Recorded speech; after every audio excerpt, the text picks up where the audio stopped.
Welcome back, everyone, to another Coach Blaker's video. I keep calling it Coach Blaker's video. Welcome back to another Coach Blaker video. Today we're going to be going over the do's and don'ts of a control mage. Now, this is low-key Smurf Q and it's low-key gold. It's kind of mixed up between the two, but I thought this would be a very good I thought this would be a very good game to kind of go over the do's and don'ts of a control mage. Before we get started with that, though, remember, if you guys are interested in coaching, coachblaker.com is where you want to go. I do VOD reviews, I do live gameplays, and then I also do a full-on coaching. I also coach teams, and I coach duos. Also, if you guys are interested in a trial session, there's limited availability, so it's more of a first-come, first-served thing. But it is a trial session, and it's to see if coaching is something for you. Sometimes, you might think about coaching, but if it might be too much of a commitment before you even know if it's something for you. So a trial session is meant for those who are on the fence about coaching and want to see if it's something that they can get into, want to see if it's something that they can do. The benefits of coaching is just being able to improve your gameplay, and by improving your gameplay, you climb, right? You might not want to rank necessarily, or maybe you do want to hit a ranked goal, but when you improve your play, it all comes naturally, and so that's why we have coaching.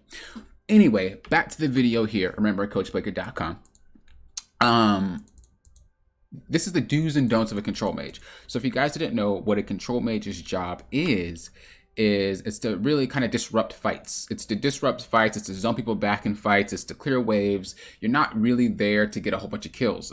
A few control mages are like Orianna, Azir, Ryze is kind of considered one.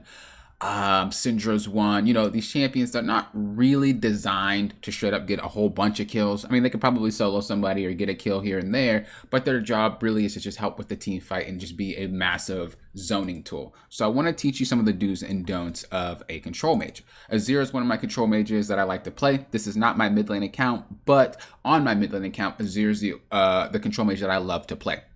So I do have a lot of games on Azir. So first and foremost, the do's. You want to make sure that you're farming. I don't know how loud this is, so I'm going to just turn it down a little bit more. It's just loud in my ears. You want to make sure you're focused on farming, right? I'm not really doing too much. If you can poke at the same time, by all means poke at the same time. But for the most part, you want to make sure that you're farming, right? Another thing that we want to do is make sure that we position ourselves in a way to not either get jumped on or to not get hit by any spells if we don't have to. You see how I'm positioning my body here, so that way he has to choose between hitting me with his W or hitting that wave with his W. He goes for the wave because obviously he wants the CS. But that leaves me to be able to harass this guy because I can put my soldier here, which allows me to get the minions and also hit this guy at the same time. So already we're in a better mind frame than this guy is when we're playing. Right? And if he walks up, I hit him. And you see how I used my Q to hit him, but also it was able to hit the minions at the same time? Again, that's what you should be thinking about when you're playing mages, period. It doesn't really have to be a control mage, but it's just playing mages, period. Or actually any champion. If you're going to use your ability, you want to make sure that you hit the minions as well. Right here, he hit the W on me, but he missed the minions. And now he's zoned himself off of the minions. And you're going to see the CS gap eventually just get really big because he's doing the things that you should not be doing. And he's not even a control mage. So I did put a ward here. As you guys can see, I did put a ward right there. Oops, I did not mean to do that. So at this point, I know that Warwick was here, and I know that he pathed up. A good thing about a mid laner in general is just kind of understanding which direction the jungler is going in. So because I knew he's going this way, I'm going to sit down here. And as long as I'm not low, I will always be notified when he's ganking because he'll press W on me, right? And then I'll just see the thing pop over my head, which means that he's coming. So I could just leave. Right? So something to just think about as well. It's just not really what you're doing in lane, but where the jungler is. What way he's going. I already know he's going top. So one of the don'ts that are coming up right now is a fight. And when you're a control mage, you're not particularly good at fighting early. And I'm already pinging him back. I'm like, hey, I don't want this fight, back. And the player's like, dude, assist. Eventually, I start getting pinged in chat. I usually have my chat off, so I didn't really see what they were typing. But I have my, I see like the pings, right? And so they're pinging Azir. Both Trundle and Udyr was pinging Azir. And I didn't really bother to explain it because You know, like I said, this is kind of gold, but it's also Smurf Q. I don't know what rank these guys are, but if I have to explain to you that Azir is not good at fighting early, a control mage is not good at fighting early, then maybe it's just not worth typing to you in the first place. So one of the do's is to understand the capabilities of your champions, and one of the don'ts is not being baited to bad fights and being baited to do things. I know my mana is low, and if I do one Q or E, I have no mana. So like, there's no reason to invest into this fight because I don't have any spells. Like after I use one, I won't have any. So it's just no reason. I come over here just because he's running to me, so I might as well, but you see my point. I have no mana. So if we were to fight this fight here, and it was a straight up 3v3, if Set decided to come as well, I don't even do damage, first of all. But second of all, I would just be out of mana. I'd be useless. So, again, it's kind of understanding what you're doing. It's understanding your capabilities of a champion. And you can't really be baited into things like that. A lot of the times I see it, especially in low elo, players are baited into fights that they just don't win. Even though they know they don't win, they'll still do it. And when I'm coaching players, it's the same way. I see that they won't win. I tell them they won't win, and they still decide to go fight. And it's like, you weren't going to win. But it's something in our mental, until we start getting to higher elos, where we want to help our team as much as possible. Right? It does go away once you hit about maybe high plat. I'm not going to lie. But for the most part, players love to help their teammates because, you know, people want to just be there for them. But you have to realize not every champion is capable of doing things like that. And that's what you want to make sure that you're not doing, is baiting yourself into a bad situation. Because if I die and this guy who's snowballed, it's a game over for me. So I'm just chilling.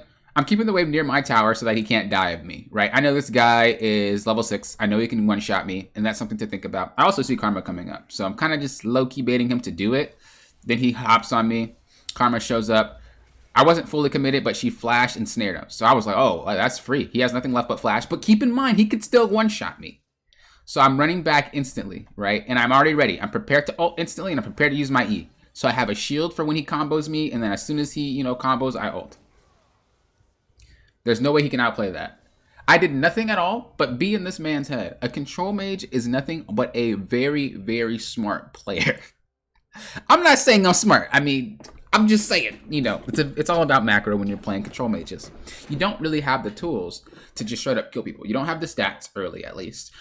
You don't have the kit usually to like really just straight up one-shot somebody if you're a control mage. Even Syndra, people might think she's a one-shot machine, but she has to get to that point. Just because she's 6 doesn't mean she can one-shot you. 6 means that I can one-shot you if you're low, but it doesn't mean I can 100 to 0 you. Whereas Talon is a champion that can 100 to 0 you just because it's Talon. And you have to understand things like that. So I already knew I wasn't in danger even though I was low, Warwick was top, so I just shoved off the wave. We're backing, getting our items. Items don't matter, so I'm not going to talk too much about that. But I mean, if you guys want to see what I got, I'll pop it up. But I don't want to talk about it because it doesn't really matter. Still holding the wave here, and I'm just going to freeze it here. And he doesn't really know what to do, right? If he's going to start roaming, I'm going to ping him that he's roaming. Other than that, I sit here. I'm chilling. Because I know he wants to one-shot me, and he's still able to. You have to still respect that. As a control mage, remember, you are still squishy. You have to respect that you can still be one-shot. Right? The don't is to disrespect this guy and think that, oh, I got a kill on you. I'm stronger. I just push you into a tower. It doesn't work like that, right? I can still make a mistake. It's a lot easier for players playing a control mage to make a mistake than it is for players that aren't playing a mage. There's a lot more escapability. So I knew that he used all of his abilities just now, so I'm not afraid to throw stuff back at him. Another thing as a control mage you want to think about is the fact that they tossed out an ability that's a key ability for them to use, right? His W is kind of his bread and butter of his kit. If he misses that, he can't do damage to you. I understand this, therefore I'm not afraid of him anymore, and I decided to throw my abilities at him. Now I know the wave's kind of screwed, so I'm trying to hardship him in. I also know he's not healthy enough to kill me. Like I'll get away or I'll push him back and just run. Again, Warwick was somewhere near top. I have a ward here just in case he decides to do this and try to come get me. And if Warwick ganks from top, it's the same thing that I just said we were going to do. We're going to run down. So let's see what happens.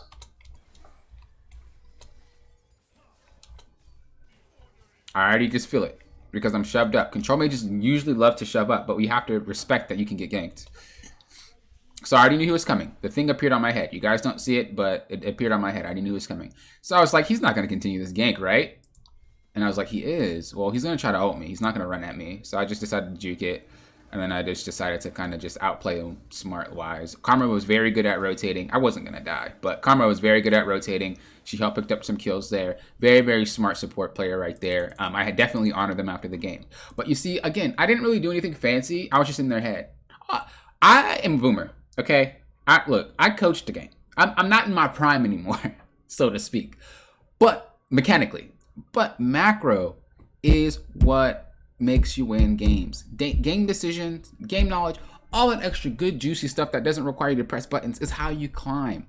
Mechanics, if you're just gifted, you can climb without macro, and I've seen it and I've coached it, but you will hit a wall eventually. But if you start off with the game knowledge, if you start off with the decision making, you're already a step ahead of the game, because a lot of players don't do that. And those are the players that feel like coaching won't help, because they don't think like that. They play off mechanics. They feel like they're good enough mechanically. They feel like they're good enough to an extent where, like, I'll win my games. But you could be doing so much more. You could be carrying so much more, even as a support. But a lot of support players, again, they kind of just roll over and it's like, well, I'll win when I win, or, you know, I'll lose when I lose, whatever. But trust me, like, game decision, knowing what's coming before it happens, things like that, it's very, very huge when you are playing. So I shoved up a little bit. I greeted a little bit. Kind of ruined my wave, but it's whatever. I see Talon roaming, so I just decided to hard shove mid. Oh, actually, I don't. I noticed it was shoving towards me, so I decided to try to make it so it freezes near me so I don't get pounced on again. He starts roaming up. Now I can fight. Now I'm able to fight. So I already know he's roaming, but I just decided not to move because it didn't seem like Trundle was in any danger. So I just sat mid still. And now we can be more aggressive. I already knew he was coming. Again, it's just kind of thinking about things like this. I already had my soldier set up to get out. I already know I'm getting ganked by the whole world. We continue to go. And again, it's all about game knowledge, right? It's all about understanding. I noticed a play happening bottom. And it's not necessarily a play that I wanted to go to, but I'm okay enough, right? I'm level 10. I have my items. I'm okay to help. So I see it. They're getting ganked. I already know. Look, Trundle's down there. It's about to go down in Funky Town. So I TP down instantly. A control mage, again, needs to be in as many fights as possible if they are team fights. And I consider team fights about 4 to 5 every single fight. 3, skeptical. 2 and 1, that's obviously not a team fight. So we see things happening. I'm spacing myself in a way where I don't get one shot by Talon's AoE. We see Talon getting hit. We just killed Talon there. I want to continue to chase. I try to go on the Ezreal and the Yuumi, but I also notice my Trundle struggling. So you see me put a soldier back there. I'm like, man, I want to kill them. So I just went back to help the team.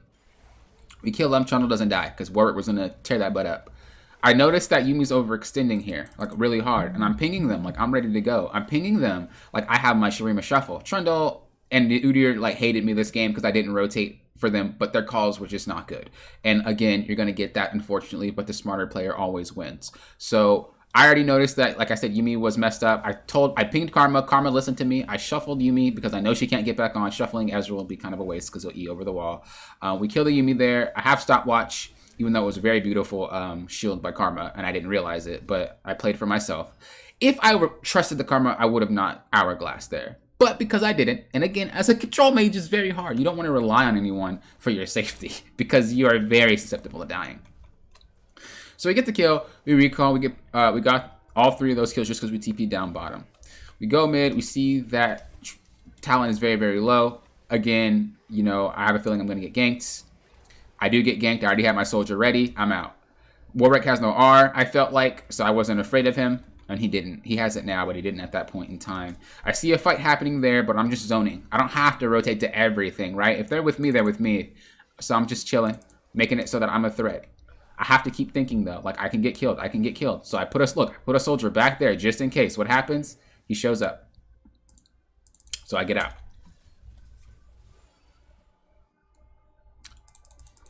Now we come back. Our team's here. I'm just shoving it in. Gonna try to break this tower open. We break the tower open. I'm kind of being greedy. I'm not going to lie to you guys. This was very greedy. But I kind of had to play it in the back of my mind anyway. So I wanted to get away from Talon because I didn't want him to hop on me, right? I could be pulled by Set, but, you know, it is what it is. Set didn't play how I expected it to play, so I had to think on my feet a little bit. And he decides to ult me. And I'm like, all right, well, you have no way to, like, really get to me anymore. So I just shove you back. I already know that Talon's probably going to jump on me with all of his... Oh! And so if you flash out of it, it's not going to take as much damage, especially because of his W. So I decided to just, he's getting hit. I instantly flashed out, didn't get hit by all of his ult, killed him. Set then tries to continue to chase me. I already know he has one ability left. What is it? What's the bread and butter? His E. If I can just dodge that E, he's doomed. He misses it. Oh, goodbye. All that it is. All that it is. And it's nothing to have to do with outplaying them. Mechanic. Okay, I think that one was kind of mechanic. But I just thought about what abilities they had. I thought about how they're going to play. And I just played to it. So we're going to go bot and push out bottom. Again, something that you really want to do as a control mage, well, actually as any mid laner, is you want to learn how to side lane. It's very, very big on you to learn how to side lane. So I'm side laning.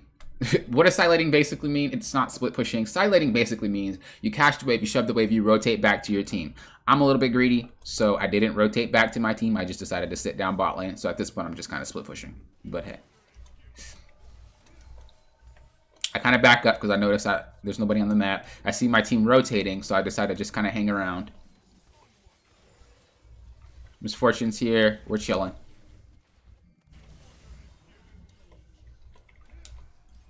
Again, I have a soldier in the back just in case I get hopped on. We do get hopped on. He goes for Misfortune instead of me, though. I could have knocked her back, but, you know, or knocked him back, but I didn't.